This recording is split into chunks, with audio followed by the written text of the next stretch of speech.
அனைத்துலக உயிரோடை தமிழ் ILC தமிழ் உயிரோடை தமிழில் அன்பர்களே அரசியல் களம். இன்றைய அரசியல் கள நிகழ்ச்சியில் பிரித்தானியாவிலிருந்து போரியல் ஆய்வாளர் அரசு அவர்கள் இணைகின்றார். வணக்கம் அரசு அவர்களே. வணக்கம் நாகானி. அனைத்துலக உயிரோடை தமிழ் உறவுகளுக்கு அன்பு எழுந்த வணக்கம். இன்னொரு அரசியல் கள நிகழ்ச்சியில் இணைந்திருக்கிறோம் அரசு அவர்களே. இலங்கை தீவில் நடைபெறுகின்ற விடயங்களை பார்ப்பதற்கு முன்னதாக பிரித்தானியா சவேந்திர சில்வா உட்பட 4 பேரை பயணத்தடை செய்திருக்கின்றது தொடர்பான செய்திகள் கடந்த வாரம் ஊடகங்கள் பரவலாக பேசப்பட்டது. இந்த தடை தொடர்பாக உங்களுக்கு தெரியும், ஏற்கனவே அமெரிக்காவில் சவேந்திர சில்வாவுக்கு தடையை கொண்டு வந்திருந்தார்கள், கனடா கொண்டு வந்திருந்தார்கள், இப்பொழுது பிரித்தானியாவுக்கு கொண்டு வந்திருக்கிறார்கள். தடை தொடர்பாக நீங்கள் என்ன அவதானிக்கிறீர்கள்? இந்த தடை எவ்வளவு தாக்கத்தை ஏற்படுத்தும் என்று நீங்கள் நம்புகிறீர்கள்?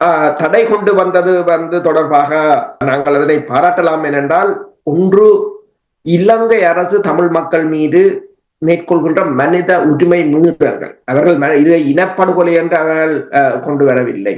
அது நாங்கள் கருத்தில் கொள்ள வேண்டும். மனித உரிமை மீறல்கள் என்ற அடிப்படையில் தான் கொண்டு வந்திருக்கிறார்கள். இருந்த போதும் ஓகே, இலங்கை தமிழ் இனத்துக்கு எதிராக மனித உரிமை மீறல்களை மேற்கொள்கின்றது என்பதை இந்த மேற்குலக நாடுகள் ஏற்றுக்கொண்டிருப்பதை இது காட்டுகின்றது. தற்போதைய பூல அரசியல் ஒழுங்கில உங்களுக்கு தெரியும், அமெரிக்காவுக்கும் பிரித்தானியா ஐரோப்பாவுக்கும் இடையிலான விரிசல்கள், ஐரோப்பா சில விடயங்களை கையாள வேண்டிய ஒரு நிலை இருந்த போதும் அமெரிக்காவும் ஐரோப்பாவும் சேர்ந்து ஆசியாவை கையாள வேண்டிய ஒரு நிலை. அவர்கள் தங்களுக்குள் உள்ள தங்களுக்குள் விரிசல்கள் இருந்தாலும் அந்த அந்த கூட்டணி எப்போதும் ஒன்றாகத்தான் செயற்படுகிறார்கள். அமெரிக்கா 2020ஆம் ஆண்டு இதனை கொண்டு வந்திருந்தார்கள். ட்ரம்பின் காலத்தில் இலங்கை அதாவது மிருசுவில் படுகொலையில் ஈடுபட்ட சுனில் ரத்நாயக்கா உட்பட சவேந்திர டி சில்வா இருக்கலாம், சந்தான பிரசாத்தாக இருக்கலாம், அப்படி கொண்டு வந்தார்கள். அதன் பிறகு 2023ஆம் ஆண்டு கனடா கொண்டு வந்திருந்தது. அதில் மஹிந்த ராஜபக்ஷ, கோட்டபாய ராஜபக்ஷவின் பெயர்கள் கூட இணைக்கப்பட்டிருந்தன. பிறகு 2024ஆம் ஆண்டு டிசம்பர் அளவில் உதயங்க வீரதுங்கா, அவர் ரஷ்யாவுக்கான இலங்கையின் தூதுவராக இருந்தவர். அது வேறு காரணங்கள், ஊழல் பிரச்சனை காரணங்களாக, மத்திய வங்கியின் ஆளுநராக இருக்கலாம், மன்னிக்கவும், இலங்கை ஸ்ரீலங்கன் ஏர்லைன்ஸ் நிறுவனராக இருக்கலாம். இவ்வாறு கொண்டு வந்திருந்தார்கள். இந்த தடைகளை தமிழ் மக்கள் மீது மனித உரிமைகள் மீறல்களை மேற்கொண்டவர்கள் மீது மட்டும் என்று இல்லாமல் பொருளாதார குற்றங்களில் ஈடுபட்டவர்கள் மீதும் தடைகள் கொண்டு வரப்பட்டிருக்கின்றன என்பதை நாங்கள் இங்கே நினைவில் கொள்ள வேண்டும். இப்போது பிரித்தானியா கொண்டு வந்திருக்கின்றது. பிரித்தானியாவின்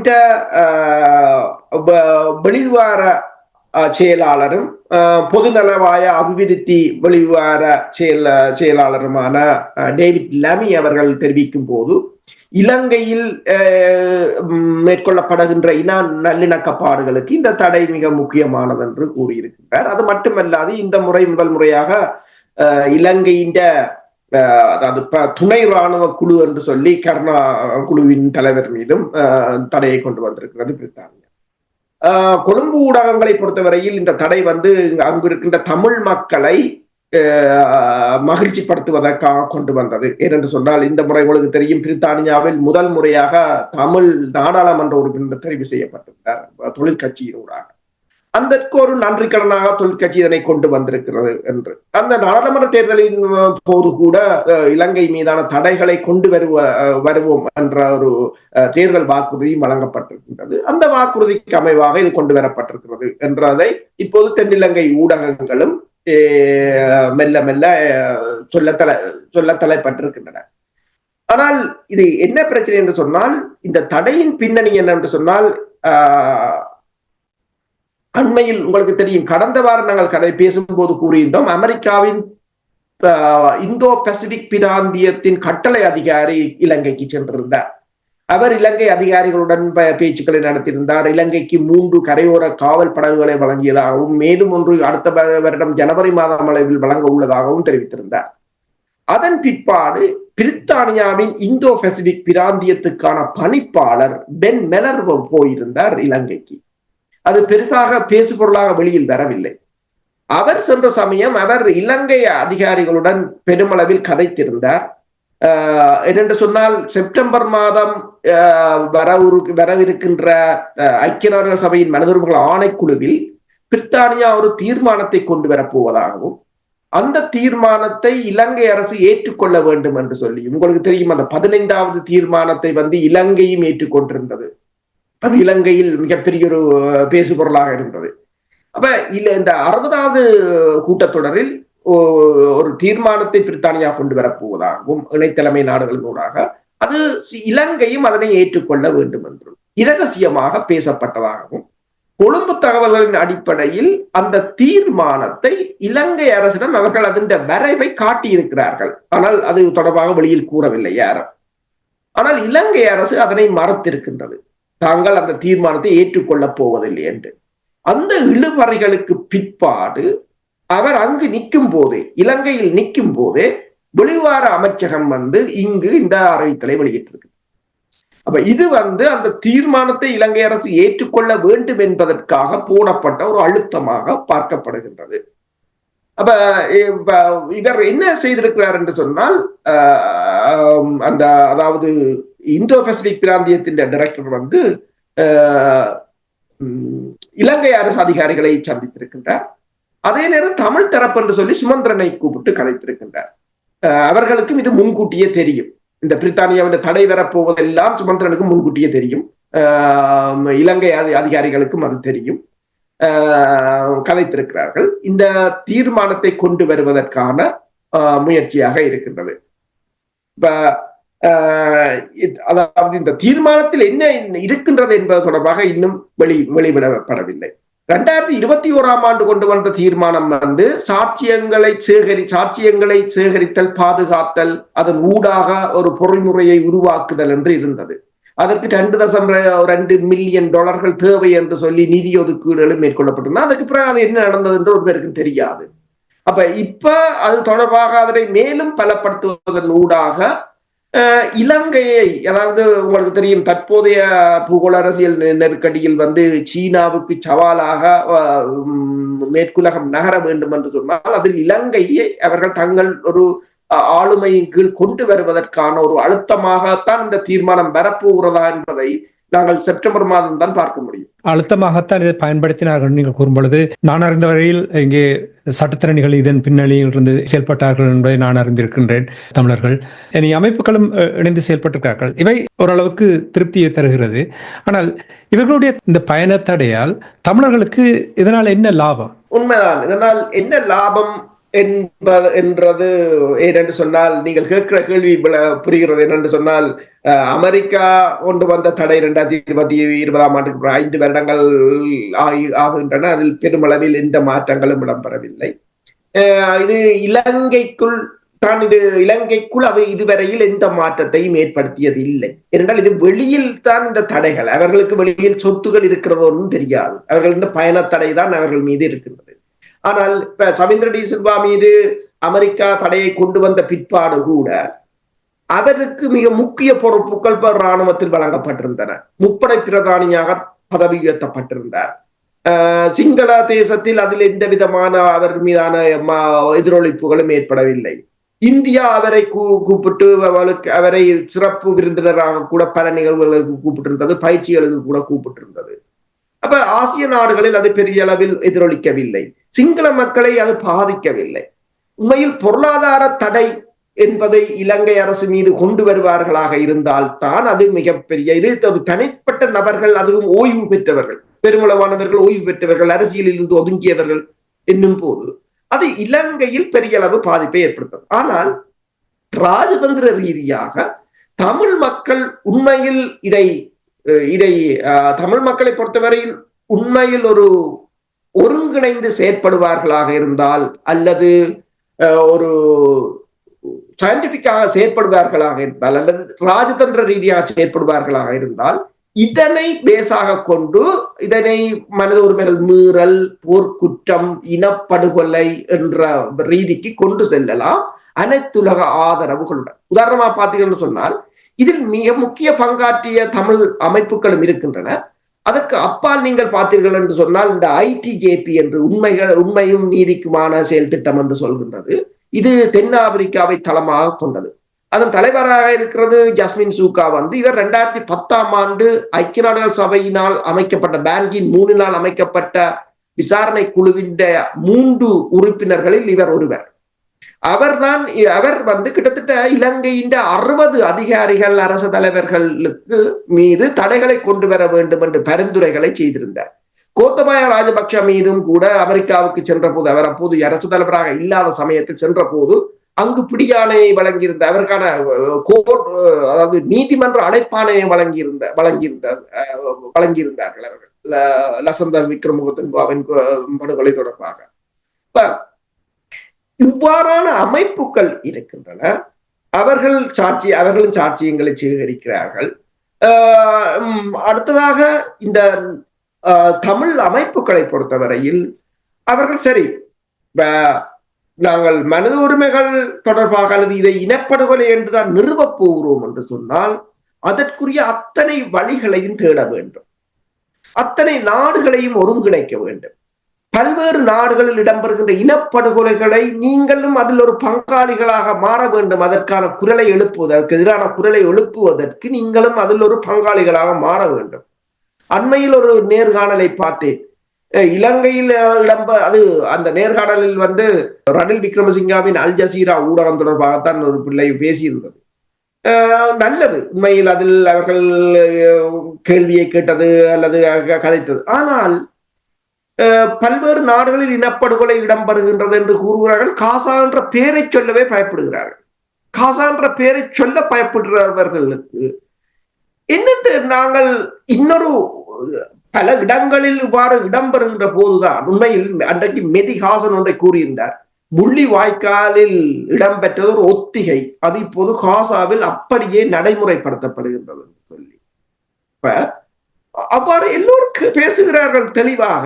ஆனால் நாங்கள் மட்டும்தான் சில விடயங்களை பேசுவதற்கே அஞ்சுகிறோம். அதை களைந்து நாங்கள் இதற்குள் இந்த உலக ஓட்டத்துக்கு நாங்களும் உள்வாங்கப்பட வேண்டும். நாங்கள் ஒரு பேசுபொருளாக வர வேண்டும். அவ்வாறு பேசுபொருளாக வரும்போது இந்த தடைகள், இந்த அமெரிக்கா கொண்டு இதெல்லாத்தையும் நாங்கள் ஒரு ஆதாரமாக கொண்டு அடுத்த படிக்கு செல்ல முடியும். அதான் அடுத்த கட்டத்துக்கு செல்வதற்கு இது ஒரு படிக்கலாக பயன்படுத்த வேண்டும். அந்த அடுத்த கட்டத்துக்கு என்ன செய்வது என்று தெரியுமோ என்பதுதான் அடுத்த கேள்வியாக இருக்கின்றது. ஆனால் நாங்கள் இங்கே அடிக்கடி கூறுவது போல் தனியொரு அமைப்பு, தனியொரு நாடாளுமன்ற உறுப்பினர் யாருமே ஒன்றும் சாதிக்க முடியும். கூட்டாக சில விடயங்களில் இணைந்து செயல்பட வேண்டும். அதைத்தான் இவர்கள் செயல்படுத்த வேண்டும் என்று இந்த நேரத்தில் கேட்டுக்கொண்டு தெற்கிலங்கையில் அவ்வாறு இவர்களுடைய தடை தொடர்பாகவும் ரணில் விக்ரமசிங்காவுடைய செவ்வி தொடர்பாக பலவிதமான கருத்துக்கள் தெற்கிலங்கையில் பேசப்பட்டு வந்தது. இப்பொழுது சவேந்திர சில்வா தொடர்பாக வரும்பொழுது அங்கே எவ்வாறு பார்க்கப்படுகின்றது? அங்கு நீங்க பார்க்கலாம், முன்னாள் வெளிவார அமைச்சர் அலி சப்ரி ஊர டெய்லி மிரர் பத்திரிகையில் ஒரு கொலம் ஒன்றை எழுதி இருக்கிறார். இது தொடர்பாக ரங்கா ஜெயசூரியா எழுதி இருக்கின்றார். அதே போல பல ஊடகங்கள் தங்கள் ஆசிரியர் திரையங்கங்களாக வடித்துள்ளன. பல ஊடகங்கள் பிரித்தானியா மீது பாய்ந்திருக்கின்றன. ஒரு ஊடகம் எழுதியிருக்கின்றது, பிரித்தானியாவில் நடுத்தர மக்கள் மிகவும் வறுமையால் பாதிக்கப்பட்டிருக்கின்ற நிலையில் தமிழர்களை மகிழ்ச்சிப்படுத்த இந்த தடை கொண்டு வந்ததாக கூட கூறியிருக்கிறார்கள். இன்னொரு ஊடகம் சொல்லி இருக்கின்றது, இந்த ஜாலியான்வாலா படுகொலை டெல்லியில் பிரித்தானியா செய்திருந்தது, அதற்கான நீதி கோரல் என்ன மாதிரி, அதற்கான வழக்கை கூட இலங்கை போடும் போல இருக்கின்றது. அவ்வாறு ஒரு என்னென்று சொல்வது, அந்த உலகத்துக்கு எதிரான ஒரு மனநிலையை அங்கு தோற்றுவித்திருக்கின்றது இந்த பிரித்தானியாவின் தற்போதைய இந்த தடை உத்தரவு. ஆனால் பிரித்தானியாவை பொறுத்தவரையில் இது பிரித்தானியா தமிழர்களுக்காக கொண்டு வந்தது, சரி, வாக்காளர்களை திருப்திப்படுத்த வேண்டும் அல்லது தாங்கள் கொடுத்த வாக்குறுதிகளை நிறைவேற்ற வேண்டும் என தமிழ் மக்களின் அரசியல் பங்களிப்பு பிரித்தானியாவில் கணிசமானது. அதை பிரித்தானியா மறக்க முடியாது. அது இருந்த போதும் தற்போதைய அனுர்குமார திசாநாயக்க அரசுக்கும் சீனாவின் கம்யூனிஸ்ட் பார்ட்டிக்கும் இடையிலான நேரடி தொடர்பும் சீனாவுடனான நெருங்கிய பிணைப்புகளும் தான் இந்த மிக மிக முக்கியமான பின்னணியாக பார்க்கப்படுகிறது. அதே சமயம் இப்ப நீங்க பாத்தீங்கன்னா அதாவது கடந்த 14ஆம் தேதி BYD என்றது சீனாவின் மின்சார கார் அதை இலங்கையின் டீலராக ஜோன் கீல்ஸ் GC ஓட்டோ தான் எடுத்திருக்கின்றது, இறக்குமதி செய்திருக்கிறார்கள். முதலாவது விநியோகம் இடம்பெற போகின்றது. அண்மையில் நீங்கள் பிபிசியில் கூட பார்த்திருக்கலாம், இலோன் மஸ்கின் டெஸ்லாவை கூட அது முந்தி விட்டது, அவ்வளவு டெக்னாலஜியாக. ஆசிய பிராந்தியத்தின் ஆசியாவின் அண்மையில் ஒரு ஊடகவியலாளர் மேற்குலக ஊடகவியலாளர் கருத்தின் அடிப்படையில் ஆசிய நாடுகளின் பிரதான வர்த்தக பங்காளராக சீனா மாறிவிட்டது. அப்ப அது இலங்கையிலும் அவ்வாறுதான். அப்ப இதை ஏதாவது ஒரு கட்டுப்பாட்டுக்குள் கொண்டு வருவதற்காக பிரித்தானியா அதனை கொண்டு வந்திருக்கின்றது. அதை இப்ப ஆனா சிங்கள ஊட நீங்கள் கேட்டது போல சிங்கள மக்கள் மத்தியில் இது மிகப்பெரிய ஒரு எதிர்ப்பலையாகத்தான் தோன்றி இருக்கின்றது.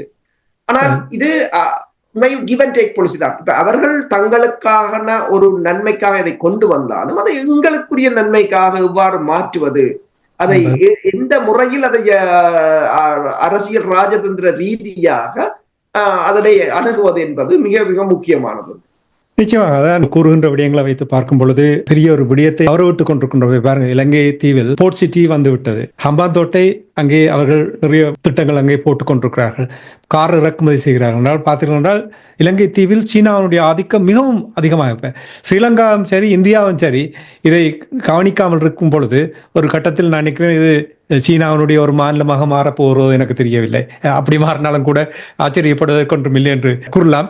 அரசுகளை அந்த விடயங்களை நாங்கள் இனிவரும் காலங்கள் தொடர்ச்சியாக பார்க்கலாம். தற்பொழுது நடக்க இருக்கின்ற உள்ளூராட்சி தேர்தல் தொடர்பாக அதை பார்க்க வேண்டும். கடந்த வாரம் நாங்கள் உரையாடும் பொழுது அங்கே குறுக்கு வழியில் சில குறைபாடுகளை ஏற்படுத்தி நிராகரிக்க வேண்டும் என்ற ஒரு திட்டத்தோடு செயல்பட்டார்கள், சில குற்றச்சாட்டுகளை வைத்தார்கள். ஆனால் அந்த குற்றச்சாட்டு கூறும் பொழுது எங்களுடைய பக்கத்தில் உங்களுக்கு தருகின்ற அந்த விண்ணப்பத்தை சரியாக பார்த்து அதை நீங்கள் கொடுக்காவிட்டால் அவர்களை நீங்கள் குறை சொல்ல முடியாது. கடைசி நேரத்தில் இவ்வாறு செய்வது உங்கள பக்கமும் குறை இருக்கிறது. அதே நேரத்தில் புதிய ஒரு மாற்றங்களை கொண்டு வந்தால் அதை தனியாக சுட்டிக்காட்டுவது முக்கியம் என்பதை இந்த நேரத்தில் கூறிக்கொண்டு எத்தனையோ கட்சிகள் அவர்களுடைய வேட்புமனு நிராகரிக்கப்பட்ட நிலையில் நீதிமன்றம் நாடியிருந்தார்கள். என்ன நடந்திருக்கின்றது அது தொடர்பாக? உண்மைதான். நீதிமன்றம் 28ஆம் தேதி நான் நினைக்கிறேன் இந்த வழக்கை விசாரித்திருக்கிறார்கள். விசாரித்த பிற்பாடு அரச தரப்பு கூறியிருக்கின்றது, தாங்கள் இந்த மனுதாரர்களுடன் பேச்சுக்களை நடத்த வேண்டும் என்று அரச தரப்பு வழக்கறிஞர்கள் கூறியதால் இருதரப்பும் தேர்தல் ஆணையகமும் இது தொடர்பாக கலந்துரையாடல்களை மேற்கொண்டு அடுத்த அமர்வுக்கு முன்னர் அதனை தெரிவிக்க வேண்டும் என்று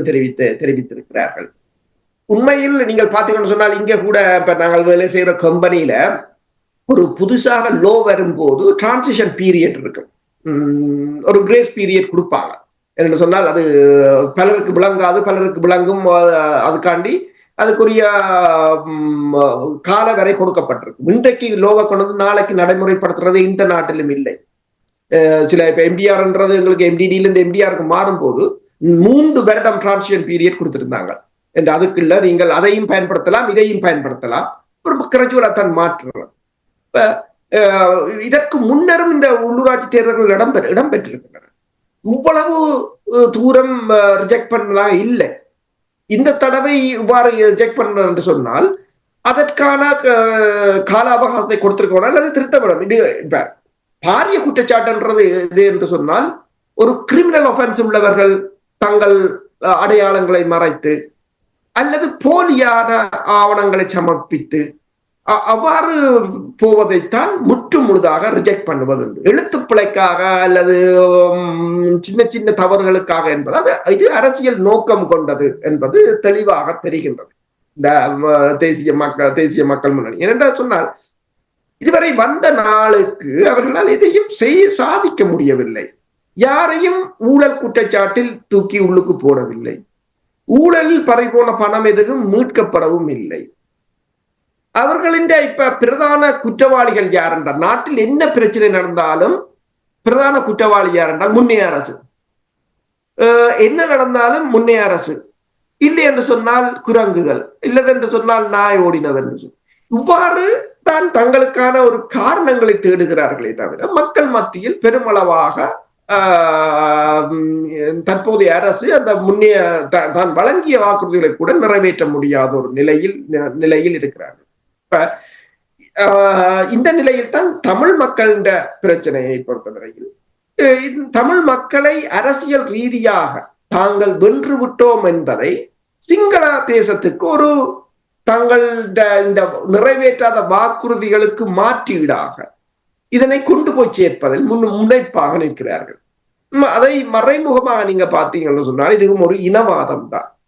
இனவாதத்தை எந்தெந்த வழிகளில் செய்யலாமோ அந்தந்த வழிகளில் சிங்கள மக்களை ஒரு இனவாதத்தின் ஊடாக திருப்திப்படுத்துவதற்கு அவர்களுக்கு உள்ள பொருளாதார நெருக்கடிகளை இனவாதம் என்ற உணவின் மூலம் திருப்திப்படுத்தி விட முடியும். யாழ்ப்பாணத்தையும் அல்லது வடக்கு கிழக்கை நாங்கள் முற்று முழுதாக கைப்பற்றி விட்டோம், சந்திரிகா பண்டாரநாயக்கா குமாரதுங்கா யாழ்ப்பாணத்தை படை கொண்டு கைப்பற்றியது போல இப்போது ஜேவிபி வந்து யாழ்ப்பாணத்தையும் வடக்கையும் கிழக்கையும் வந்து தனது அரசியலை கொண்டு கைப்பற்றுவதற்கான ஒரு முயற்சியாகத்தான் இந்த உள்ளூராட்சி சபை தேர்தல்களில் தமிழ் கட்சிகள் முற்று முழுதாக சுயேட்சையாக இருந்தாலும் கட்சிகளாக இருந்தாலும் முற்று முழுதாக அகற்றப்பட்டதற்கான பிரதான காரணம். தமிழ் கட்சிகள் இது தொடர்பாக எவ்வாறு பார்க்கிறது? நீங்கள் கூறுவது சரி, அப்படித்தான் நிறைய ஆய்வாளர்களும் தங்களுடைய கருத்துக்களை கூறுகிறார்கள். உள்நோக்கத்தோடு தான் அவர்கள் செயல்பட்டதனால் தான் இந்த நிலைமைக்கு வந்திருக்கின்ற என்று மற்றவர்களும் கூறியிருக்கிறார்கள். தமிழ் மக்களை பொறுத்த மட்டும் இது வரலாற்றில் ஒரு முக்கியமான, உங்களுக்கு தெரியும், அரசு தலைவருக்கான தேர்தல்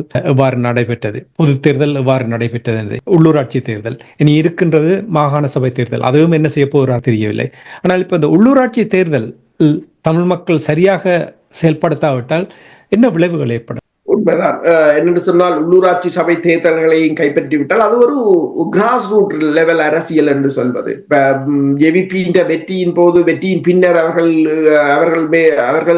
கூடிய கூட்டத்தில், அது இரகசியமாக கூடப்படுற கூட்டங்கள், அதில் பெருமளவில் முன்னாள் இராணுவ வீரர்கள் தான் அதில் பங்கு பெற்றிருந்தார்கள். அவர்களுக்கு நன்றி தெரிவிக்கும் போது கூறினார்கள், நீங்கள் இல்லை என்றால் நாங்கள் இல்லை. ஏனென்று சொன்னால் கிராமமாக ஒவ்வொரு வீட்டு கதவையும் தட்டி நீங்கள் தான் இந்த வெற்றிக்கான பிரச்சாரத்தை மேற்கொண்டவர்கள். நீங்கள் தட்டிய வீடுகளில் சிலர் உங்களை வரவேற்றார்கள், பலர் உங்களை தூக்கி எறிந்தார்கள், அவமானப்படுத்தினார்கள். அப்படி இருந்தும் நீங்கள் அதற்காக பணியாற்றினீர்கள் என்று கூறியிருந்தார்கள். அதே போன்றுதான் இது கிராம மட்டம். கிராம மட்டத்தில், நகர மட்டத்தில், மாநகர மட்டத்தில் அந்த அதிகாரங்களை கைப்பற்றுவது ஊடாக இனி அரசு, அதாவது இலங்கை அரசு ஒதுக்குகின்ற நிதிகள், வெளிநாடுகளிலிருந்து தெரிவிக்கப்படுகின்ற நிதிகள், இவை அனைத்தும் அவர்களுக்கு ஊடாக பகிரப்பட்டு அபிவிருத்திகள் மேற்கொள்ளப்படுமாக இருந்தால் அது அங்குள்ள அரசியல் மாற்றத்தை, அரசியலில் அல்லது தமிழ் மக்களின் லட்சியங்களில் ஒரு மாற்றத்தை கொண்டு வந்து விடும் என்று ஜேவிபி நினைக்கின்றது. அடுத்ததா நீங்க பார்க்கலாம், இந்த நில ஆக்கிரமிப்பு, தொல்லியல் ஆக்கிரமிப்பு, இதுகளுக்கு தடையாக, ஒரு கொஞ்ச நஞ்ச தடையாக இருக்கின்ற இந்த தமிழ் அதிகாரங்களையும், தமிழ் கிராம சபையாக இருக்கலாம், மாகாண சபையாக இருக்கலாம், இதுகளையும் தங்கள் வசம் கொண்டு வந்து விட்டால் அந்த அதிகாரிகளும் தங்களுக்குரிய அதிகாரிகளாகத்தான் இருப்பார்கள். எனவே அவர்கள் இலகுவாக அதனை நிறைவேற்றிவிட முடியும். அண்மையில் கூட மயூரன் அவர்கள் ஒன்றை கூறியிருந்தார். ஒரு அத்தாட்சி அலுவலகர் வந்து அந்த காணிகள், தையிட்டி காணிகள் கூட சட்டவிரோதமாக கட்டப்படவில்லை என்று கூறியிருந்தார். அதாவது அதிகாரி ஒருவர் அவ்வாறு கூறும் போது அதை அரசு தனக்கு உரிய பிரச்சாரமாக இலகுவாக மாற்ற முடியும், வெளிநாடுகளையும் இலகுவாக நம்ப வைக்க முடியும். இவ்வாறான அதிகாரிகளை கிராம மட்டம், நகர மட்டம், மாநகர மட்டத்தில் உருவாக்கி, நாடாளுமன்ற மட்டத்தில் உருவாக்கி விட்டால் தமிழர்களின் இந்த கோரிக்கைகளும் அரசியல் அபிலாஷைகளும் முற்று முழுதாக குழி தோண்டி புதைக்கப்படும் என்பதை ஏவிபி நம்புகின்றது. இதுதான் அவர்களின் ஒரே இலங்கை அல்லது நாங்கள் எல்லோரும் ஒரே இலங்கையர்கள் என்ற கோஷத்தின் அடிப்படை. தேசிய மக்கள் சக்தியினுடைய கொள்கை திட்டம் தொடர்பாக நீங்கள் கூறும் பொழுது, அனுர குமார திசாநாயக்கா பதவியேற்று பொது தேர்தலில் பாரிய வெற்றி பெற்று 6 மாதங்கள் கடந்திருக்கின்ற நிலையில் எவ்வாறான சாதனைகள் படைத்திருக்கிறார்கள் என்ற விடயங்களை நீங்கள் எங்களுடைய உறவுகளுக்கு கூற வேண்டும். குறிப்பாக இப்ப நீங்கள் சற்று முன்னதாக கூறினீர்கள், ஊழலை ஒழிப்பதாக வந்தார்கள், இதுவரையில் 6 மாசத்தில் எந்த ஒரு வரையும் தண்டிக்கவில்லை என்று நீங்கள் கூறினீர்கள். இன்னைக்கு நீங்கள் மற்ற ஆய்வாளர்களோடு உரையாடும் பொழுது பயங்கரவாத தடை சட்டம் தொடர்பாக அப்பொழுது அவர்கள் என்ன கூறினார்கள், அது தொடர்பாக எந்த ஒரு நடவடிக்கையும் எடுக்கவில்லை. இனி நிறைவேற்று அதிகாரம் கொண்ட ஜனாதிபதி முறைமை, அதற்கு எந்த ஒரு மாற்றமும் ஏற்படாத நிலைமை. இனி தமிழ் மக்களுடைய அரசியல் தீர்வு தொடர்பாக நாங்கள் அப்பொழுதே பேசியிருந்தோம். சுவிட்சர்லாந்து போன்ற ஒரு தீர்வு வரும் பொழுது அந்த நாட்டுடைய பொருளாதாரத்தை கட்டி எழுப்புவதற்கு நல்ல வழி வகுக்கும் என்றால் வெளிநாடுகள் இருப்பவர்கள் முதலீடு செய்வதற்கு தயங்காமல் அங்கே வந்து வருவார்கள் ஒரு அரசியல் தீர்வு வந்தால். இனி நீங்கள் அடிக்கடி கூறிக்கொண்டு வந்த உப்பளம் இருக்கின்றது, சீனி தொழிற்சாலை இருக்கின்றது, சீமெண்ட் ஃபேக்டரி, அரசியல் கைதிகள் தண்டனை காலம் அனுபவித்தவர்களும் கூட இன்னும் சிறையில் இருக்கிறார்கள் என்றால் அனுரகுமார திசாநாயக்காவுடைய 6 மாத சாதனையை பற்றி எங்களுடைய உறவுகளுக்கு கூறுங்கள். 6 மாதம் என்பது பெரிதாக சாதனை என்றதுக்கு எதையும் கூற முடியாது. IMF பொறுத்தவரையில் IMF கூட முன்னே அரசு கொண்டு வந்ததைத்தான் இவர்கள் அதில் திருத்தங்களை கொண்டு வருவோம், மாற்றங்களை கொண்டு வருவோம் என்றார்கள். எதையும் செய்யவில்லை, அதை அவ்வாறே பயன்படுத்துகிறார்கள். பொருளாதாரத்தை கட்டியமைக்க போகிறார்கள் என்றார்கள். அந்த பொருளாதாரம் ஏற்கனவே ரணில் கூறியது போல தானே அவரே அதை மீட்டு விட்டார் என்றுதான் அவரே கூறுகிறார். இலங்கையின் பொருளாதாரம் உங்களுக்கு தெரியும், ஒட்டுமொத்த பொருளாதாரமே 85 பில்லியன். ஏதாவது ஒரு பெரிய நாடு நினைத்தால் இலகுவாக இலங்கையை தூக்க முடியும், அதில் பிரச்சனை இல்லை. இலங்கை அடிபட்டு போவதற்குரிய காரணம் பூகோள அரசியல். பொருளாதாரம் என்பது இலங்கையிடம் இப்போது இல்லை என்று சொன்னால் எந்தவித உற்பத்தியும் இல்லை.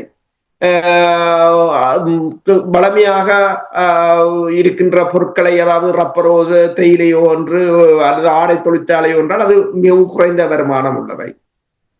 சுற்றுலாத்துறை ஒன்றுதான் மிகவும் அதிக வருமானம் உள்ளதாக இருக்கின்றது. சுற்றுலாத்துறையை நம்பித்தான் இந்த அரசே மெல்ல மெல்ல இயங்கிக் கொண்டிருக்கின்றது. ஏனைய தொழில்துறைகளை கட்டுவதற்கு இலங்கையின் தற்போதைய நிலைமை ஒத்துழைப்பதாக இல்லை. உதாரணமாக நீங்கள் பார்க்கலாம், அதானி குழுமத்தை வெளியேற்றி இருந்தார்கள். இப்போது பார்த்தால் இந்தியாவினால் அமைக்கப்பட்ட கொப்பர் தொழிற்சாலை, அதாவது செப்பு தொழிற்சாலையையும் மூடுவதற்கான முயற்சிகளை மேற்கொள்ளப்படுகிறார்கள். இதற்கு தென்னிலங்கை ஊடகங்கள் கருத்தின் அடிப்படையில் இந்திய எதிர்ப்பு மனநிலைதான் காரணம் என்று கூறுகிறார்கள். களனி ஆற்றில் நச்சு பொருட்கள் கலப்பதாகவும் தெரிவிக்கப்பட்டிருக்கு. அதாவது ஒட்டுமொத்தமாக இலங்கையில் ஒரு தொழிற்பேட்டையோ தொழிற்சாலைக்கானையோ வசதிகள் என்பது மிகவும் குறைவாகவே இருக்கின்றது. இந்தியாவுடனான அதானியின் உடன்பாடு கூட இப்போது கூறுகிறார்கள் என்னென்று சொன்னால் IMF ஆக இருக்கலாம் அல்லது ADB ஆக இருக்கலாம், ஏசியன் டெவலப்மெண்ட் பேங்க் ஆக இருக்கலாம். கூறுகிறார்கள் என்று சொன்னால் சுவிஸ் சேலஞ்ச் என்று ஒன்று இருக்கின்றது சொல்வார்கள்.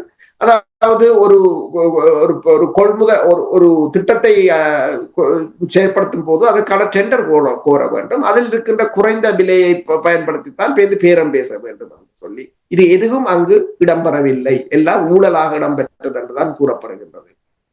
ஆனால் அதானியின் வெளியேற்றம் என்பது இலங்கையில் முதல்கின்ற வெளிநாட்டு முதலீட்டாளர்களுக்கு ஒரு மறைமுகமான ஒரு என்ன சொல்றது நெகட்டிவ் எஃபெக்ட் தான் கொடுக்கும் என்று கூறுகிறார்கள். அப்ப பொருளாதார ரீதியாகவும் எந்த விதமான திட்டங்களும் அவர்களிடம் இப்போதைக்கு இல்லை என்றுதான் கூறலாம். தமிழ் மக்களிட பிரச்சனையை பொறுத்தவரையில் உங்களுக்கு தெரியும், இப்ப பிரித்தானியா கொண்டு வந்த தடைகளோ அமெரிக்கா கொண்டு வந்த தடைகளோ இது முதலீட்டாளர்களையும் பாதிக்கும் என்று கூறப்படும். உண்மையில் இந்த தடைகளை தமிழ் தரப்புகள் இதனை ஒரு அனைத்துலக மட்டத்தில் இலங்கை ஒரு பாதுகாப்பற்ற நாடு அல்லது மனித உரிமைகளுக்கு எதிரான நாடு என்ற ஒரு பிரச்சாரத்தை மேற்கொள்வார்களாக இருந்தால் வர்த்தகர்கள் மட்டத்தில் முதலீட்டாளர்கள் மட்டத்தில் இலங்கையின் பொருளாதாரம் அடிபட்டு போகக்கூடிய சூழ்நிலைகளும் இருக்கின்றன. அப்ப இப்பயும் இலங்கை அதற்கு எதிராக எதிர்ப்பு அரசியலை காட்டிக் கொண்டுதான் இருக்கின்றதே தவிர இன நல்லிணக்கப்பாடு என்று இந்த பிரச்சனைகளை தீர்ப்பதன் ஊடாக பொருளாதாரத்தை கட்டி வளர்ப்பதற்காக இல்லை. அதன் ஒரு உதாரணமாக தான் நீங்கள் கூறினீர்கள் பயங்கரவாத தடுப்பு சட்டம், பயங்கரவாத தடை சட்டம். அதை கூட நீக்குவதற்கு இந்த அரசு முன்வரவில்லை. அடுத்ததாக இந்த அரசுக்கு எதிராக பெருமளவான புறச்சக்திகளின் அழுத்தம் இருக்கின்றது என்பது தெளிவாக தெரிகின்றது. படையினருக்கு மத்தியில் கூட அண்மையில் கூட ஒருவர் பேசும்போது கூறியிருந்தார், கஜபா ரெஜிமெண்ட்ல இருந்து அல்லது சிங்க ரெஜிமெண்ட்ல இருந்து தான் படை தளபதிகளை கொண்டு வருவது. இந்த முறை ஆர்ட்லரி ரெஜிமெண்ட்ல இருந்து கொண்டு வந்திருக்கிறார்கள். அது படையினர் மட்டத்தில் கூட பல விசனங்களை தோற்றுவித்திருப்பதாக கூறப்படுகிறது. இந்த 6 மாதத்தில் அவர்கள் தேர்தல் வாக்குறுதிகளை நிறைவேற்றவில்லை என்பது ஒரு புறம் இருக்க, தாங்கள் தப்பி பிழைப்பதற்கான வழிமுறைகளைத்தான் தேடிக்கொண்டிருக்கிறார்கள். நான் முன்னர் கூறியது போல என்ன பிரச்சனை என்றாலும் மக்களுக்கு என்ன பிரச்சனை என்றாலும் உடனடியாக பல முன்னே அரசுகளைத்தான் குற்றம் சாட்டி விடுகிறார்கள். அடுத்ததாக என்ன கூறுகிறார்கள் என்று சொன்னால் 75 வருட ஊழல் அல்லது ஆட்சி முறையை ஒரு சில மாதங்களில் மாற்ற முடியாது. ஆனால் ஒரு சில மாதங்களில் தமிழர்களின் காணிகளை அபகரித்து பௌத்த ஆலயங்களை வானுயர்ந்த தூரத்துக்கு கட்டுவதற்கு உங்களால் முடிகின்றது. தொல்லியல் திணைக்களை கொண்டு தமிழர்களின் பூர்வீக சொத்துக்களை அபகரிப்பதற்கு உங்களால் முடிகின்றது. ஆனால் இந்த பிரச்சனை என்று வரும்போது நீங்கள் பழைய அரசுகளை சாட்டுகிறீர்கள், அல்லது இல்லை என்று சொன்னால் 75 வருட கால ஆட்சி அல்லது 70 வருட கால ஆட்சியை நாங்கள் ஓரிரவில் மாற்ற முடியாது என்று காரணங்களை கூறுகிறார்கள். இல்லை என்று சொன்னால் குரங்குகளை கூறுகிறார்கள், அதனால் ஏற்பட்ட பிரச்சனை என்று. இவ்வாறு இந்த அரசு வெவ்வேறு காரணங்களை தாங்கள் தப்பி பிழைப்பதற்காக வெவ்வேறு காரணங்களை தேடுகின்ற ஒரு நிலைமையைத்தான் இந்த கடந்த 6 மாதங்களில் காணக்கூடியதாக இருந்ததை தவிர சேத்திரன் மிக்கதாக இதை சொல்ல முடியாது. ரணில் விக்ரமசிங்க அவருடைய அந்த குறுகிய கால அந்த கட்டத்திலும் இப்பொழுது ஒப்பிட்டு பார்க்கும் பொழுது ஏதாவது வித்தியாசம் நீங்கள் காணுகிறீர்கள்? இல்ல, அவர் வந்தவுடன் ரணில் விக்ரமசிங்காவை பொறுத்தவரையில் அவர் வந்தவுடன் பொருளாதாரத்தை தான் சீர் செய்ததாகவும், பெட்ரோல் விலைகளை குறைத்ததாகவும், மக்கள் வரிசையில் நிற்பதை தான் இல்லாது செய்து விட்டதாகவும் கூறியிருந்தார். IMF உடனும் அவர் தொடர்ச்சியாக பேச்சுக்களை நடத்தியிருந்தார். அன்று அவர் என்னென்ன செய்தாரோ அவைதான் இப்போதும் தொடர்ந்து நடைமுறைப்படுத்தப்பட்டுக் கொண்டிருக்கு. ஆனால் ரணில் விக்ரமசிங்காவால் கொண்டு வரப்பட்ட அதானியின் திட்டம் மட்டும் வெளியேற்றப்பட்டிருக்கு. அதே போல இந்தியாவின் செப்பு தொழிற்சாலை வெளியேற்றப்பட்டிருக்கிறது. இதில் ஊடாக என்னென்று சொன்னால் இந்த அரசு ரணில் விக்ரமசிங்க அரசு ஏதோ ஒரு வகையில் இந்தியாவுக்கு கூடுதலாக சார்பாக இருந்ததாகத்தான் பார்க்கப்படுகின்றது. இந்த அரசு இப்போது சீனாவுக்கு சார்பாக இருப்பதாகத்தான் பார்க்கப்படுகின்றது. அதாவது இந்த சார்பு நிலை மாறி இருக்கிறதே தவிர குறிப்பிடும்படியாக இவர்கள் எதுவும் செய்யவில்லை. இப்ப ரணில் விக்ரமசிங்காவை கூறினார்கள் ராஜபக்சாக்களை பாதுகாக்கிறார் என்று. இப்போது இந்த பிரித்தானியாவின் தடைக்கு எதிராக தற்போதைய வெளிவார அமைச்சர் விஜித கேரத் பொங்கி எழுந்திருப்பது அதே படையினரை விஜித கேரத்தும் பாதுகாக்க போகின்றார், ராஜபக்சாக்களை பாதுகாக்க போகிறார். இனி இந்த தடை கொண்டு வந்த பிற்பாடு நாமல் ராஜபக்ஷ ஒன்றை கூறியிருந்தார், இந்த அரசு படையினரை தண்டிக்க போகிறதா என்று. அதை எதிர்கட்சிகள் ஒரு மிகப்பெரிய ஒரு பிரச்சாரமாக உள்ளூராட்சி தேர்தலில் பயன்படுத்தலாம் என்ற அச்சமும் இந்த அரசுக்கு இருக்கின்றது. எனவே அவர்களுக்கு முன்னையாக நாங்கள் ஒரு தீவிரமான சிங்கள பௌத்தர்கள் என்று காட்ட வேண்டும் என்பதில் முனைப்பாக இருக்கிறார்கள். ஆள் மாற்றம், கட்சி மாற்றமே தவிர கொள்ளையில் எந்த ஒரு மாற்றம் இல்லை என்று நீங்கள் கூறுகிறீர்கள். அதைத்தான் நான் உணர்கிறேன். நன்றி. நாங்கள் நிகழ்ச்சி என்று கொண்டு வருவதற்கு முன்னதாக இப்போ உள்ளூராட்சி தேர்தல் தொடர்பாக நீங்கள் கூறும் பொழுது, இந்தியா தொடர்பாக நீங்கள் கூறும் பொழுது, இந்தியாவுடைய பிரதமர் நரேந்திர மோடி அவர்கள் வருகின்ற 4ஆம் தேதியிலிருந்து 6ஆம் தேதி வரை இலங்கைக்கு ஒரு பயணத்தை மேற்கொள்கிறார். என்ன காரணத்துக்காக இவர் இந்த பயணத்தை மேற்கொள்கிறார்? குறிப்பாக இந்த உள்ளூராட்சி தேர்தல் நடக்கும் பொழுதும் பயணத்தை மேற்கொள்வதற்கும் ஏதாவது தொடர்பு இருக்கின்றதோ என எனக்கு தெரியவில்லை. நீங்கள் எவ்வாறு பார்க்கிறீர்கள் இந்த பயணத்தை? ஒன்று, உள்ளூராட்சி தேர்தல் இடம்பெறுகின்ற போது இந்த பயணம் அமைந்திருக்கின்றது. அடுத்ததாக JVPயின் தலைவர் ரோகண விஜயவீராவின் நினைவு நாளில் இந்த பயணம் அமைந்திருப்பதாகவும் அவர்கள் கூறியிருக்கிறார்கள். தற்போதைய நிலையில் தற்போதைய அரசுக்கும் இந்தியாவுக்கும் இடையிலான உறவுகள் பெருமளவில் நல்லதாக இல்லை. தற்போதும் இந்தியா மஹிந்த ராஜபக்ஷவின் கூட்டணியை வலுவாக ஆதரிப்பதாக கூறப்படுகின்றது.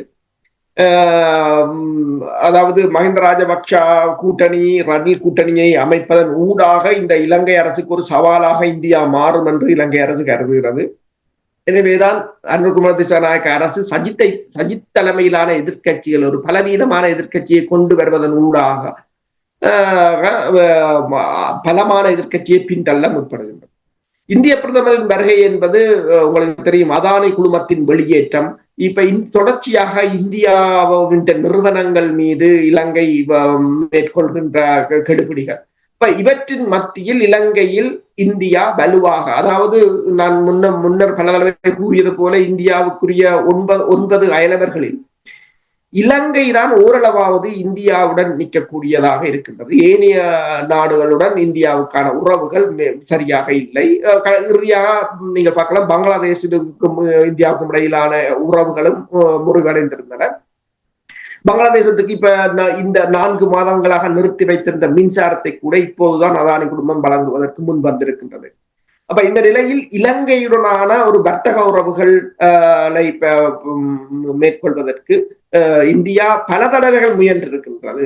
ஏனென்று சொன்னால் வர்த்தக உறவு மட்டுமல்ல, வர்த்தக மூடாக டெக்னாலஜிக்கலாக, அதாவது அங்கிருக்கின்ற பணியாளர்கள் இலங்கைக்கு வருவது, இலங்கையில் இருக்கின்ற பணியாளர்கள் அங்கு போவது என்று சொல்லி அந்த இலங்கையை தனது நிர்வாகத்தின் கீழ் அதிக அளவு ஒரு இன்ஃபுளுன்ஸுடன் கொண்டு வருவதற்கான முயற்சியை இந்தியா பல தடவைகள் முயன்றிருந்தது. வான் போக்குவரத்தாக இருக்கலாம், கடல் போக்குவரத்தாக இருக்கலாம், கனிம வள அகழ்வாக இருக்கலாம், அல்லது காற்றாலை மின்சாரமாக இருக்கலாம். ஆனால் இதில் பல திட்டங்கள் இதுவரையில் நிறைவேற்றப்படவில்லை. இந்தியாவின் எந்த திட்டங்களும் பெருசளவில் வெற்றி அளிக்கவில்லை இலங்கையில். இப்போ அவருடைய வருகையின் இலங்கை மீதான ஒரு அழுத்தமாகத்தான் பார்க்கப்படலாம். என்னென்னு சொன்னால், இப்போது இலங்கை மீது பிரித்தானியா போட்டிருக்கின்ற இந்த தடைகள் கூட இலங்கை இதற்கான எதிர்வினைக்காக இந்தியாவை நாட வேண்டிய ஒரு கட்டம் இருக்கின்றது என்பதை இந்தியாவும் அறியும். இந்தியாவுக்கு இலங்கை தீவில் தங்களுடைய கட்டுப்பாட்டுகள் சில பகுதிகளையாவது வைத்திருப்பது எவ்வளவு முக்கியம் என்று நீங்கள் நம்புகிறீர்கள்? இலங்கை எனவேதான் உங்களுக்கு தெரியும், 1987 இந்திய இராணுவத்தை இந்தியா பலவந்தமாக களமிறக்கியது. அந்த களமிறக்கும் போது இந்தியா தென்னிலங்கையை டார்கெட் பண்ணவில்லை. இந்தியா வடக்கையும் கிழக்கையும் தான் முன்னிலைப்படுத்தி இருந்தது. வடக்கு கிழக்கு மாகாணங்களின் இணைப்பையும் அது முதன்மைப்படுத்தி இருந்தது. ஆனால் அதன் பிற்பாடு இடம்பெற்ற சம்பவங்கள், பிற்பாடு வடக்கு கிழக்கை ஜேவிபி அரசு பிரித்த, ஜேவிபி இந்த தற்போதைய அரசு முன்னைய ஆட்சி காலத்தை பயன்படுத்தி, முன்னைய ஆட்சியாளர்களின் காலத்தை பயன்படுத்தி பிரித்ததும் உலக வரலாறு அறிந்தது. நீங்கள் கூறுவது போல இந்தியாவுக்கு வடக்கும் கிழக்கும் மிக மிக முக்கியமானது ஒன்று. இப்ப அமெரிக்காவுக்கு கிரீன்லாந்து எவ்வளவு முக்கியமானதோ, இந்தியா அடுத்ததாக தான் சபை பண்ண வேண்டும் என்று சொன்னால், இப்ப 2030 இந்தியாவின் பொருளாதாரம் 10 ட்ரில்லியனாக வளர வேண்டும் என்று சொன்னால், அதற்கு இந்தியாவுக்கு அதன் ஸ்திரத்தன்மை முக்கியமானது, அயலவர்களுடனான உறவுகள் முக்கியமானது, தனது கடல் வளம் முக்கியமானது. இப்ப கடல் வளத்தை முக்கியமாக கருத வேண்டும் என்று சொன்னால் வடக்கும் கிழக்கும் முக்கியமானது ஒன்று. ஆனால் இதை எவ்வாறு தமிழ் தரப்புகள் இந்தியாவுடன் அணுகுவது என்பதுதான் பிரச்சனையாக இருக்கின்றது. இந்தியா ரணில் ராஜபக்சாக்களை பலப்படுத்துவதற்கு முயற்சிக்கு என்று நீங்கள் கூறுகின்ற நேரத்தில் உங்களுக்கு தெரியும், ஜேவிபிக்கும் இந்தியாவுக்கும் இடையில் இருந்த பிரச்சனை உங்களுக்கு தெரியும். நீங்கள் கடந்த முறை உரையாடும் பொழுது கூறினீர்கள், 60,000க்கும் மேற்பட்ட ஜேவிபி போராளிகள் கொல்லப்பட்ட சம்பவங்கள் நீங்கள் கூறினீர்கள். மோடி அவர்களுடைய இந்த வருகையின் ஊடாக அனுர குமார திசாநாயகவுக்காக ஏதாவது செய்தி கூறுவதற்காக இந்த பயணம் அமைந்திருக்கின்ற என்று நீங்கள் நம்புகிறீர்களா? உண்மைதான், ஒரு அழுத்தமாகத்தான் இதனை பார்க்க முடியும் அனுர குமார திசாநாயக்கா மீதான. என்று சொன்னால் இந்தியாவின் திட்டங்கள் தொடர்ச்சியாக தோல்வியடைந்து கொண்டிருக்கின்றன. 2017 மோடி வரும்போதும் இந்தியாவின் புலனாய்வு துறையினர் பெருமளவில் வந்ததாகவும் இலங்கைக்குள் அவர்கள் தங்கிவிட்டதாகவும் கூறப்படுகின்றது. படைத்துறை ரீதியாகவும் இந்தியா இலங்கையில் தனது பிரசன்னத்தை மேற்கொள்வதற்கு தான் முற்படும். இப்போது மேற்குலக நாடுகள் உங்களுக்கு தெரியும், பிரித்தானியா, அமெரிக்கா போன்ற நாடுகள், இந்தோ பசிபிக் பிராந்திய கட்டளை அதிகாரிகள் அடிக்கடி இலங்கை போவதும் இந்தியா ஒரு அச்சுறுத்தலாகத்தான் பார்க்கும். எனவே இந்தியா 1987 என்ன நிலைப்பாட்டை எடுத்ததோ அதே ஆண்டு மாதிரியான ஒரு நிலைப்பாட்டை உண்மையில் எடுக்க வேண்டிய ஒரு தருணம் இருக்கின்றது. அதற்கான ஒரு அழுத்தத்தை கொடுப்பதற்காகத்தான் அவருடைய வரவு அவருடைய வரவு அதற்கான அழுத்தமாகத்தான் நாங்கள் பார்க்கலாம். வேண்டுமென்றால் இந்தியா மீண்டும் தன்னுடைய ராணுவத்தை இலங்கைக்கு அனுப்ப முடியுமா? தற்போதைய நிலையில் முன்னர், அதாவது இப்ப நீங்கள் இந்த கேள்வியை ஒரு 4-3 வருடங்களுக்கு முதல் கேட்டால் அன்றைய சூழ்நிலை இல்லை என்றுதான் இருந்திருக்கும். ஆனால் இப்போது பார்த்தீங்கன்னு சொன்னால் தனது பாதுகாப்புக்காக ரஷ்யா உக்ரைனில் பல பகுதிகளை கைப்பற்றி இருக்கின்றது. தனது பாதுகாப்புக்கென்று இந்தியா வருவதற்கான வாய்ப்பு இருக்கும் இல்லையா? அதே போல அமெரிக்கா இப்போது கிரீன்லாண்டை சொல்கின்றது என்றால் தனது பாதுகாப்புக்கு என்று சொல்லி ரஷ்யாவும் கைவிரித்து விட்டது. கிரீன்லாண்டை பற்றி கேட்கும் போது அது அமெரிக்கா சம்பந்தப்பட்ட விடயம் என்று கைவிரித்து விட்டது. சில நாடுகள் ஆதரிக்கின்றன. இப்ப இஸ்ரேல் சிரியாவில் ஒரு பகுதியை ஆக்கிரமித்திருக்கின்றது, லெபனானில் ஒரு பகுதியை தனது பாதுகாப்பு என்று கூறுகிறார்கள். அப்ப இப்ப துருக்கி சிரியாவின் அரசை கவிட்டு இருக்கின்றது தனது பாதுகாப்புக்கு என்று சொல்லி. இப்ப உலக ஒழுங்கு இப்போது மாறிவிட்டது என்னும் போது இந்த பிராந்திய வல்லரசுகள் தமக்கான ஆளுமையை எடுக்கக்கூடிய ஒரு சூழ்நிலை மாறி இருக்கின்றது. அதுதான் நான் கூறுகிறேன் என்னென்றால், இந்தியாவுடன் ஒரு என்னன்னு சொல்றது, ஒரு ராஜதந்திர ரீதியாக பேரம் பேசும் பலம் எங்களுக்கு தமிழர்களுக்கு இருக்கும் என்று சொன்னால் நாங்கள் இதில் எங்களுக்கான அனுகூலங்களை பெறலாம். உண்மை நல்ல ஒரு சந்தர்ப்பமாக அதான் அடிக்கடி சந்தர்ப்பங்கள் வேறு வேறு வழிகளில் நேரங்களில் வரும். அதான் நீங்கள் கூறுவது போல் ஒரு சரியாக நாங்கள் செயல்பட்டிருந்தால் இந்தியாவோடு பேசுவதில் எந்த தவறுமில்லை. இந்தியா மட்டுமில்லை, எந்த நாடோடு பேசுவது தவறில்லை. ஆனால் தருணத்துக்கு ஏற்றவாறு நாங்கள் செயல்படுவதுதான் தமிழருடைய கெட்டித்தனமாக இருக்க வேண்டும். ஆனால் அந்த நிலைமையை பார்க்க முடியவில்லை என்ற அந்த வேதனையோடு இந்த அரசியல் கலை நிகழ்ச்சியை நிறைவுக்கு கொண்டு வந்து மீண்டும் இன்னும் ஒரு அரசியல் கலை நிகழ்ச்சியில் இணைந்திருப்போம். அதுவரைக்கும் நன்றி, வணக்கம் அரசு அவர்களே. நன்றி. எமது பார்வையாளர்களுக்கு வணக்கம். மக்களின் குரலாய் ஓங்கி ஒலிக்கும் இலக்கு மின்னிதழ் மற்றும் உயிரோடை தமிழ் வானொலி ஆகிய இவ்விரு ஊடகங்களும் உங்களைப் போன்ற எமது நேயர்கள் நண்பர்களின் ஆதரவிலேயே இயங்கி வருகின்றன.